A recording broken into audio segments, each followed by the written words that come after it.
Yeah, bem-vindo a Minecraft. Aí, meu amigo, na jornada desse game ficará surpreendido. Sinta a liberdade para poder criar apenas qualquer coisa que puder imaginar.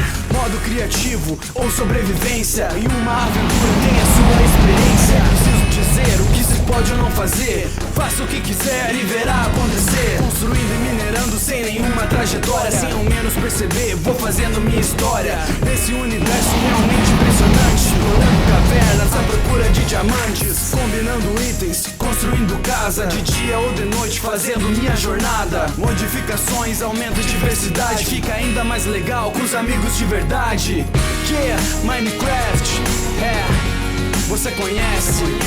No mundo de blocos faço qualquer criação, onde o único limite é a imaginação. Yeah, Minecraft, você conhece?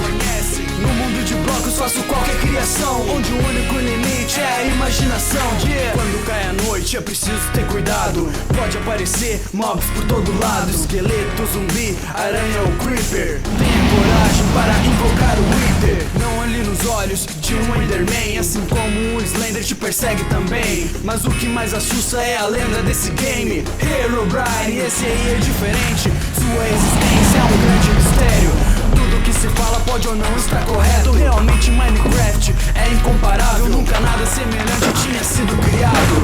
Recorde de vendas, grande inspiração, alcançando os da antiga e da nova geração. Vai falar de gráfico, mano, dá um tempo. Ninguém nunca reclamou de jogar Super Nintendo. Yeah, Minecraft, você conhece? No mundo de blocos faço qualquer criação, onde o único limite é a imaginação. Yeah, Minecraft, você conhece? No mundo de blocos faço qualquer criação, onde o único limite é a imaginação. Yeah, Minecraft, Player Taos, tamo junto mais uma vez.